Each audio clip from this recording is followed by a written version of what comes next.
Hello, ഇന്നലെ നമ്മൾ അത്തപ്പൂക്കളത്തിന്റെ outline വരച്ചു അല്ലേ? ഇനിയിപ്പോ നമുക്ക് അതിന് കളർ കൊടുത്താലോ? അതിന് ഞാൻ ആദ്യം പെയിന്റ് ആണ് എടുത്തത്. ആഹാ, ഇന്ന് രണ്ടാളും നേരത്തെ എത്തിയോ? കുളിയൊക്കെ കഴിഞ്ഞ് നല്ല പുത്തൻ ഉടുപ്പൊക്കെ ഇട്ടിട്ടല്ലോ വന്നിരിക്കുന്നത്. ഈ തൊപ്പിയൊക്കെ ആരാ വാങ്ങി തന്നെ?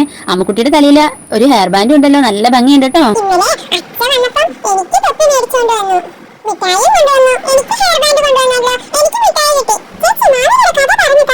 അപ്പോൾ നമ്മൾ കുറച്ച് കാര്യം മാവേലിയെ കുറിച്ച് പറഞ്ഞൂലേ?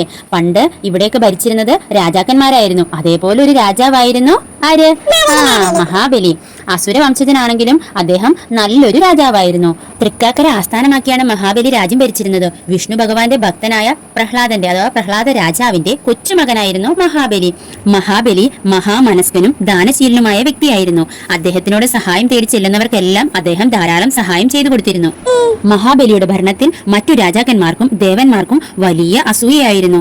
ആർക്കും ദേവന്മാരെ വേണ്ട, എല്ലാവർക്കും മഹാബലി രാജാവിനെ മാത്രം മതി. സ്വർഗരാജ്യം കൈവിട്ടു പോകുമോ എന്ന് ഭയന്ന ദേവന്മാർ വിഷ്ണു ഭഗവാനോട് അപേക്ഷിച്ചു, മഹാപ്രഭു, ഞങ്ങളെ രക്ഷിച്ചാലും. മഹാബലി പ്രജകൾക്കെല്ലാം പ്രിയങ്കരനായി തീർന്നിരിക്കുന്നു. ഇങ്ങനെ പോയാൽ സ്വർഗരാജ്യം അസുരരാജാവ് കീഴടക്കും. മഹാബലിയെ ഇല്ലാതാക്കണം.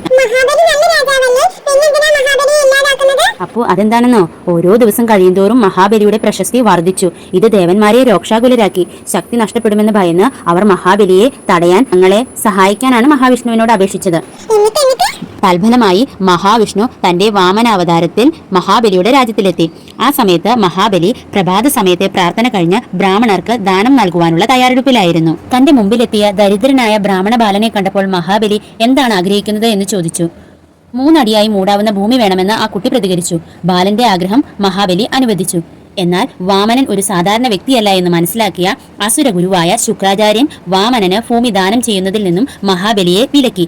പക്ഷെ കൊടുത്ത വാക്ക് പാലിക്കാതിരിക്കുന്നത് തെറ്റാണെന്നും മഹാബലി ശുക്രാചാര്യനോട് പറഞ്ഞു. കുള്ളനായ ആ ബ്രാഹ്മണൻ മഹാവിഷ്ണുവിന്റെ അവതാരമാകുമെന്ന് മഹാബലി കരുതിയില്ല. അദ്ദേഹം ശുക്രാചാര്യരുടെ മുന്നറിയിപ്പ് ലംഘിച്ച് ഭൂമി എടുത്തുകൊള്ളാൻ വാമനനോട് പറഞ്ഞു. മഹാബലി വാക്കു നൽകിയതോടെ വാമനന്റെ ശരീരം വലുതാകാൻ തുടങ്ങി. പ്രപഞ്ചത്തോളം വളർന്നു. ആദ്യ കാലടിയിൽ വാമനൻ ഭൂമി മുഴുവൻ അളന്നു. രണ്ടാമത്തെ കാലടിയിൽ ആകാശവും അളന്നു തീർന്നു. മൂന്നാമത്തെ കാലടി വെക്കാനുള്ള സ്ഥലം എവിടെയെന്ന് വാമനൻ മഹാബലിയോട് ചോദിച്ചു. മഹാബലി തന്റെ മുന്നിൽ നിൽക്കുന്നത് സാധാരണ ബാലനല്ല, മഹാവിഷ്ണു തന്നെയാണെന്ന് മനസ്സിലാക്കി. ഇനിയും ഭൂമിയൊന്നും ബാക്കിയില്ലെന്ന് കണ്ട് മഹാബലി തന്റെ ശിരസ് അർപ്പിച്ചുകൊണ്ട് ബാലന്റെ മുന്നിൽ നമസ്കരിച്ചു. വാമനൻ മഹാബലിയുടെ ശിരസിൽ കാൽ വെച്ച് അദ്ദേഹത്തെ പാതാളത്തിലേക്ക് ചവിട്ടിത്താഴ്ത്തി. മഹാവിഷ്ണു തന്റെ യഥാർത്ഥ രൂപത്തിൽ മഹാബലിക്ക് പ്രത്യക്ഷപ്പെട്ടു. ഞാൻ വന്നത് മഹാബലിയെ പരീക്ഷിക്കാനാണ്. അതിൽ മഹാബലി ജയിച്ചു. അദ്ദേഹം പറഞ്ഞു, തന്റെ പ്രജകളെ ഉപേക്ഷിച്ച് പാതാളത്തിലേക്ക് പോകുന്നത് മഹാബലിക്ക് അത്രമേൽ വിഷമമുണ്ടാക്കുന്നതായിരുന്നു. അതുകൊണ്ട് വർഷത്തിലൊരിക്കൽ തന്റെ പ്രജകളെ കാണാൻ തന്നെ അനുവദിക്കണമെന്ന് മഹാബലി മഹാവിഷ്ണുവിനോട് ആവശ്യപ്പെട്ടു. രാജാവിന്റെ ഭക്തിയിൽ സംപ്രീതനായ മഹാവിഷ്ണു മഹാബലിയെ അനുഗ്രഹിക്കുകയും വർഷത്തിലൊരിക്കൽ തന്റെ പ്രജകളെ സന്ദർശിക്കാൻ അനുവാദം നൽകുകയും ചെയ്തു. ഈ സംഭവം നടന്നതായി കരുതപ്പെടുന്ന സ്ഥലത്തിന് ത്രികാലക്കര എന്ന പേര് ലഭിച്ചു. അത് പിന്നീട് തൃക്കാക്കര എന്നായി മാറുകയും ചെയ്തു. ചിങ്ങമാസത്തിലെ തിരുവോണ നക്ഷത്രത്തിലാണ് ഈ സംഭവം നടന്നതെന്ന് പറയപ്പെടുന്നു. അന്നു മുതൽ എല്ലാവർക്കും ഓണത്തിന്റെ 10 ദിവസങ്ങളിൽ കേരളത്തിലെ ജനങ്ങൾ തങ്ങളുടെ പ്രിയപ്പെട്ട രാജാവിനെ ആകാംക്ഷയോടെ കാത്തിരിക്കുന്നു.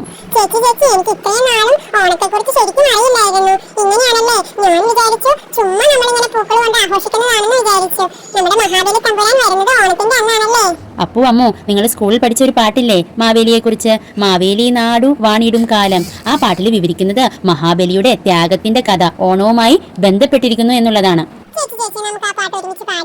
അപ്പു, എന്നോട് പാടാൻ പറയരുത്, കഥ പറയാൻ പറഞ്ഞു. പാടാൻ എന്നോട് പറയല്ലേ.